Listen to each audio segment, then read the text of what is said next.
Wat 'n wonderlike voorreg vandag om saam met Emiel Pretorius van Santam 'n paar gedagtes te kan deel rondom risikobestuur en daardie harde realiteit wat elke boer in Suid-Afrika so gereeld mee gekonfronteer word.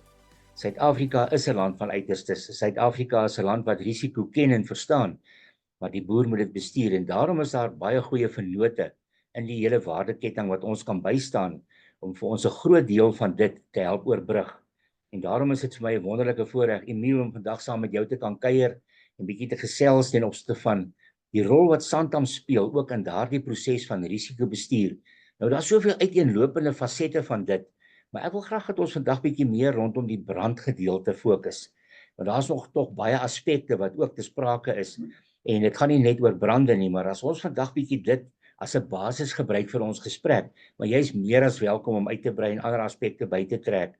So ek wil graag vir jou die gedagte opper. Emiel, baie welkom en is lekker om met jou te kuier hier op ons landbouspore, hoor. Baie dankie Benny en dankie ook vir die diepseer en besondere aangename voorreg om vir Santam Landbou ook by hierdie gewaardeerde platform te verteenwoordig. Emiel, brande in Suid-Afrika is 'n realiteit. Het julle 'n bietjie agtergrond van dit? Ons ken dit hier in die laat winter, is dit amper 'n nasionale sport, voel mens partykeer, wat groot skade teweegbring. Jy weet, dit is regtig so dat ons al veeverliese gekry het, toerusting, infrastruktuur, maar dan natuurlik die veiding wat vir ons 'n groot bron van probleme skep. Wat is julle ervaring ten opsigte van hierdie harde realiteite van brande in ons mooi land? Benny, dit was vir my werklik 'n opgewonde as 'n voornemende opleier om te sê, maar kom ek gaan kry bietjie die sogenaamde thought intelligence, die bewyse dat brande in Suid-Afrika realiteit is, en ek het die Universiteit van die Wêreld, Google, gaan nader en dit was vir my interessant om te sien dat Vasco da Gama, ons Portugese ontdekkingsreisiger, met die verbyvaart aan ons kuslyn, ons pragtige land kom doop Terra de Fume, the land of smoke, want hy het soveel rook van die land af sien kom, dat hy nie anders te kon om Suid-Afrika toe te doop as Terra de Fume nie. So brande is 'n realiteit. En as jy teruggaan van 1924 het ons Suid-Afrikaanse Hooggeregshowe het hulle reeds gesê dat brande in die landbouomgewing, in die landelike omgewing werklik 'n uitdaging is en boere moet kennis neem van die groot gevaar van brande in die landbouomgewing. Maar dit was vir my veral interessant om te sien Februarie 1869 is die eerste nasionale ramptoestand in Suid-Afrika afgekondig na aanleiding van 'n brand wat tussen Swellendam, Humansdorp ontstaan het. 480 kilometer se land vernietig het, se veld, honderde plaashuise het afgebrand, duisende lewende hawe en wild is ook in die brand vernietig en 31 mense het met hulle lewens geboet. So brande is 'n realiteit en ek dink as ons almal net terugdink aan Augustus 2017, die Knysna brande. Die jaar daarna, 2018 George brande, 2019 kry ons in KwaZulu-Natal die Greyten brande en toe kry ons COVID 2020 wat vir ons almal 'n groot uitdaging was en ek dink onmiddellik aan die Hertzogbrande. Maar van 2021 tot en met verlede jaar, 2022, 2023, kan ons net na enige mediavorm gaan kyk, of dit sosiale media, televisie of deur koerante is, in al ons provinsies, van die Wes-Kaap, Oos-Kaap, Noordwes, Vrystaat, Mpumalanga, Limpopo, is brande 'n realiteit. En dit was vir my ook baie interessant, 2020 Januarie tot einde Oktober 2020 het ek 3 provinsies gevat, die Noordwes, die Vrystaat en die Oos-Kaap. 86.000 brandinsidente wat aangeteken is, wat 2.3 miljoen hektaar se veld, infrastruktuur, lewensverlies, verlies van lewende hawe en ook wild gehad het. So Benny, die hartseer is brande is 'n absolute realiteit in hierdie pragtige land van ons. Emiel, dit is eintlik skrikwekkende syfers en statistiek wat jy verskaf ten opsigte van hierdie hele situasie. Nou, uit die aard van die saak, ons wil aanhou boer en ons wil ons boere in produksie hou. Dit is krities belangrik vir stabiliteit in hierdie land. Nou, dit is nou waar instansies soos Santam inskop ten opsigte van versekering. Wat is die situasie rondom versekering in hierdie verband? Uit die aard van die saak, ek wil die stelling maak en sê dis uiters belangrik dat jy jouself kan posisioneer om weer te kan aangaan na jy hierdie klomp skades gelei het. Wat is die situasie rondom dit, Emiel? Weet jy Benny, dis 'n fantastiese vraag met 'n baie eenvoudige antwoord. Die woordjie versekering begin met die woordjie vee. Maar net so is daar in ons pragtige taal 'n superbelangrike woordjie wat ook met 'n vee begin. En dis die woordjie volhoubaarheid.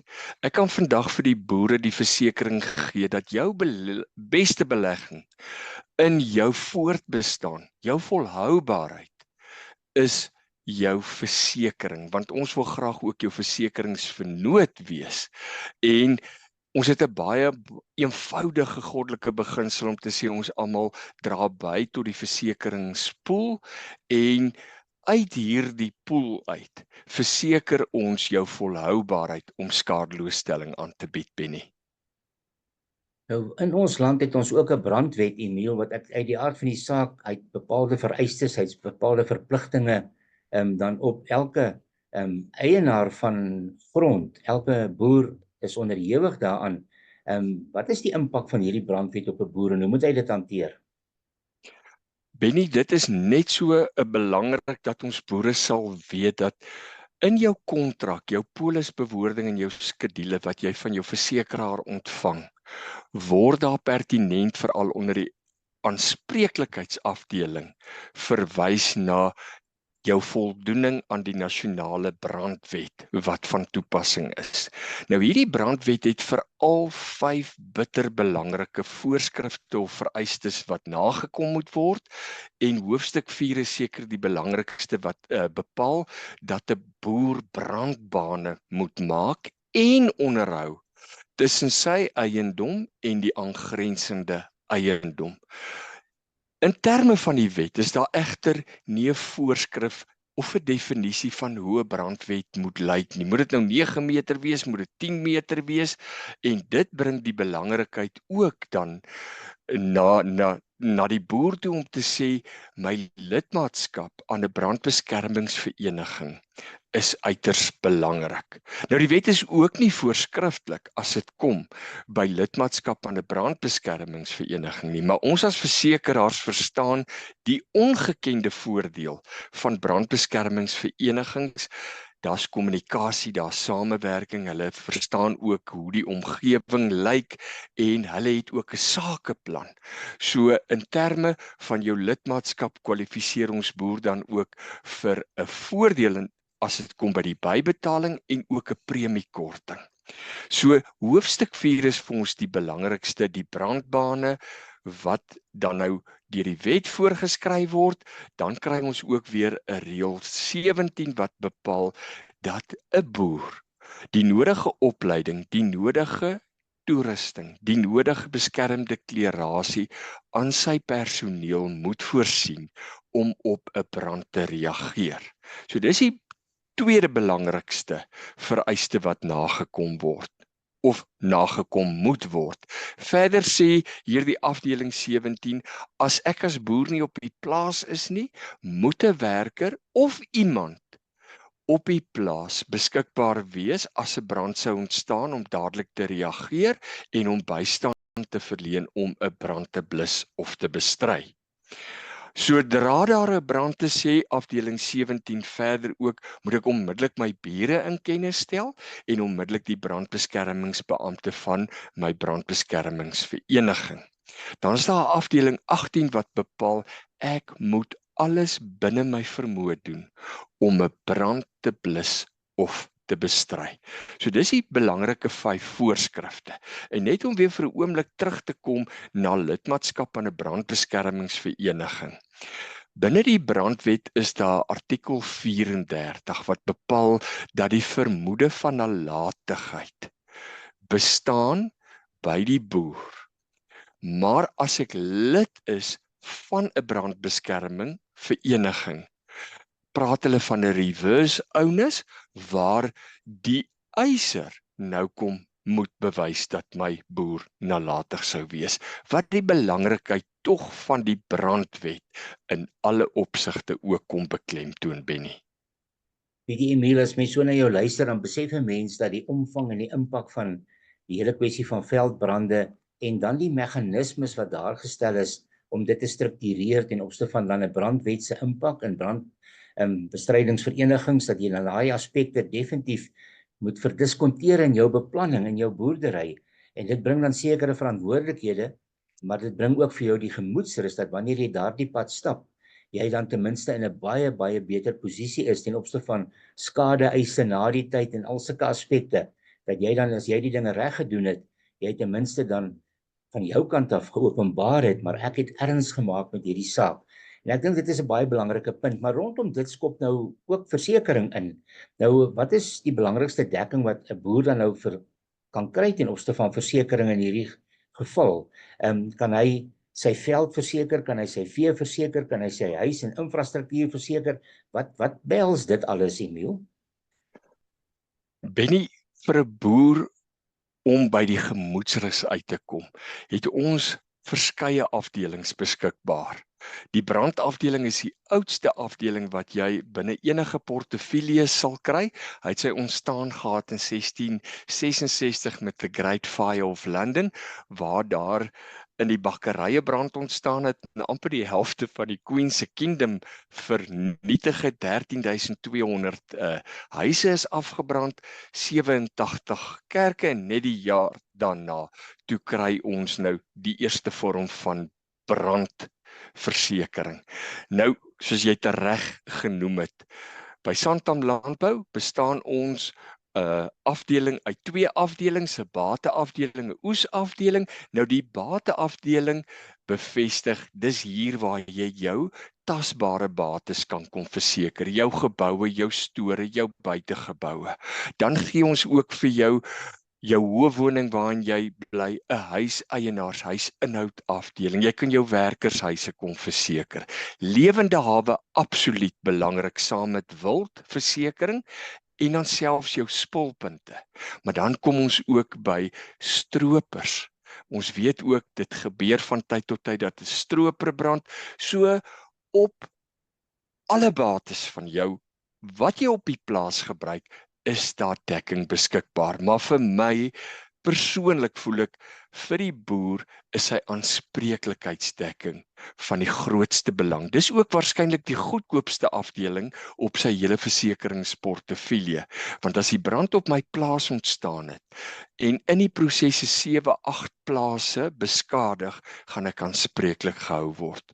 So aanspreeklikheidsdekking is bitter belangrik, net soos om dekking te kry vir my bates, Benny.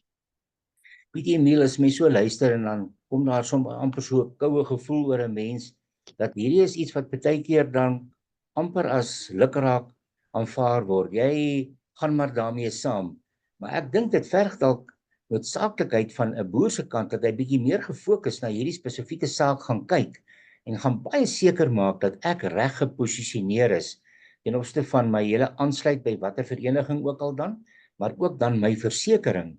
Want hierdie ding kan maak as jy per ongeluk om welke rede ook al 'n vuur op jou grond laat ontstaan het en jy het geswys en daar dalk 'n vonk gespat en daar hardloop die vuur en dit kan beteken dat jy dalk 'n groot klomp plase afbrand, dan kan die eise teen jou van so 'n aard wees dat jy dalk gaan ophou boer as jy nie die nodige versekering het nie. So hierdie is 'n baie belangriker ding as om sommer net lukraak daarmee saam om te gaan. 'n Mens moet regtig gefokus hierdie ding gaan doen. Dit sou beteken dat 'n mens met die regte adviseurs jou ding in detail en volledigheid moet bespreek en dan rondom dit ook die regte beplanning doen ten opsigte van jou versekering.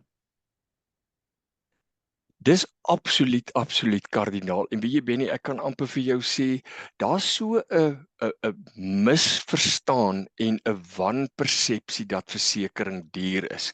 Maar ek Dis alles behalwe waar en ons boere moet regtig gaan kyk. Ek praat altyd van Santam en ons kompetisie, nie as konkurrente nie, ek verwys graag na ons kompetisie ook as ons vennote, want jou versekeraar is jou vennoot en ons almal moet saam die verskilmakers wees as dit by skadeloosstelling kom. En die wanpersepsie dat versekering duur is alles behalwe onwaar, want ons praat mos altyd om die braaivleisvuur, maar gaan doen jouself die guns en gaan kyk. Ek kan vir jou byvoorbeeld net sê, as ek 'n gebou wil verseker van R1 miljoen, dan is my premie per jaar R2.500 wat vir my bevestig R208 per maand. Jy het net nou ook verwys na veiding.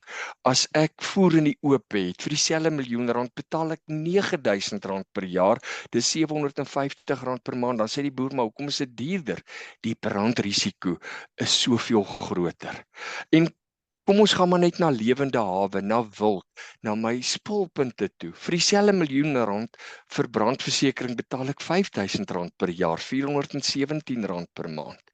En my aanspreeklikheidsdekking, R1 miljoen betaal ek R1.385 per maand, dis R115. So dit bevestig vir jou, daar's 'n totale wanpersepsie dat versekering duur is. Jou grootste fout gaan wees om 'n aanname te maak en dit nie te gaan toets nie, want jou volhoubaarheid, jou beste belegging is in die toets. Baie dankie Benny. Neil, dis baie interessant daai. Jy weet jy, ek wil net vra vir 'n boer om nou brande te gaan blus. Ek bedoel, dit is maar 'n gemeenskap wat gewoonlik hande vat en daar's groot kostes daaraan gekoppel. Nie net die toerusting wat aangekry moet word nie, maar ook om dit in die praktyk te gaan toepas. Daar is brandbluskostes, voorbereiding en die toepassing. Is daar enigstens iets van die versekering kant af in die verband? Weet jy Benny, die wonderlikste nuus is, ons boer kan gaan kyk na enige afdeling op sy korttermynportefeulje. Enige afdeling van brandgeboue omvattend kantoorinhoud, lewende hawe, my spulpunte, my voertuigafdeling, my wildsafdeling, sal hy altyd sien daar is 'n uitbreiding wat aangebied word onder daardie bepaalde afdeling om te sê hier gee ons nou vir jou brandbluskoste en dan sê die bewoording enige koste of die redelike koste. Twee bitter belangrike woorde wat jy aangaan om die brand te blus of te bestry. So hierdie koste betaal ons vir jou bo en behalwe die skade aan die gebou, die skade aan jou trekkers en stroopers. Dit betaal ons bo en behalwe die dekking om die brand te blus of te bestry. Maar ons het ook so ver gegaan en die noodsaaklikheid gesien van die brandbluskoste om die verspreiding van jou brand buite jou grense te voorkom of te verhoed. En ons het daardie dekking onder jou aanspreeklikheidsafdeling kom plaas om te sê, opsionele dekking, jy het 4 opsies, 100.000, 250.000, 500.000 of R1 miljoen. Vir R1 miljoen betaal jy R5.000 per jaar. En dis presies hier waar jy nou verwys het. Ek word verantwoordelik gehou vir die brandbluskoste, vir die vuurleidingsvliegtuig, vir die helikopter wat gebruik is, die brandspanne wat gebruik is. So dit is alles versekerbaar en reeds deel van jou portefeulje as jy by versekering betrokke raak, Benny. Emil, ek wil vir jou sê baie dankie. Ons kan oor die onderwerp nog lank met mekaar gesels, maar ek dink jy het iets wakker gemaak en ek wil graag vir ons boere vra. Dit is die moeite werd om in hierdie verband te gaan seker maak dat my huis in orde is. En daarom dink ek, reik uit na jou versekeringsmense, reik uit na Emil. Hy gaan nie almal besoek nie, maar hy gaan reël dat jy besoek word. Dat die mense van Santam vir jou kom, die ding uiteensit en vir jou wys, wat is jou risiko's en hoe kan ons hulle help oorbrug? Ek stem met jou so saam, Emil, by daai een woord uit te kom, dat ons kan seker maak, jou plaas gaan deur 'n ramp van brande nie uit die mark uitgehaal word nie, maar dat jy steeds volhoubaarheid gaan hê, dat jy steeds in produksie gaan wees. En ek dink dit is bitter belangrik, dat ons as boere moet uitreik en seker maak, en gaan hê die bespreking, gaan kyk na jou beplanning, want elke boerdery is uniek, en elke boerdery het sy eie soortige omstandighede, wat hulle die aanpassings maak vir jou, wat by jou van toepassing is, om seker te maak, jou pakkie is reg gerig en reg gestuur ten opsigte van volhoubaarheid. Emiel, baie dankie hoor. Dit is 'n voorreg om met jou saam te kuier en dankie vir die rol wat jy ook altyd met groot entoesiasme speel in die landbouomgewing. Dit is hierdie sprankel wat tafel toe kom wat mense sommer altyd weer lus maak om enige probleem aan te pak, want daar's altyd 'n oplossing. Baie dankie daarvoor, hoor. Benny, baie dankie vir die wonderlike voorreg en dis my opregte gebed dat TLU en elke boer van ons in soveel oorgawe met die mooiste mooi verbygevat sal word. En dankie vir die voorreg dat ons ook as 'n vennoot betrokke mag wees en ook in julle suksesse en in landbou te mag deel. Ek is oortuig die liewe Vader gaan ons pragtige land Suid-Afrika deur landbou red. Want die woordjie land plus bou sê vir my, landbou is seker ons belangrikste oorwinning ook in hierdie pragtige land van ons. Baie dankie my liewe Benny. Baie dankie Emiel, inderdaad. Weet jy, ek kan ook nie dink dat daar 'n groter stabiliseerder in enige land in die wêreld is as juis kos op die tafel nie. En dit is wat ons volhoubaar aan die gang moet kry. Vat die kos weg, dan stort al die ander meganismes in duie. So ek stem met jou so 100% saam. Emiel, baie dankie. Laat dit met jou goed gaan en laat dit met Santam goed gaan. Dis 'n voorreg dat ons van TLSA se kant af saam met julle ook kan werk vir die rol wat julle speel by ons jong boere, by ons kongresse, by die uitreikie interaksie. As ons Santam in die oë kyk, dan is hulle altyd daar om vir die boer op te staan. Ons het groot waardering daarvoor. Baie dankie.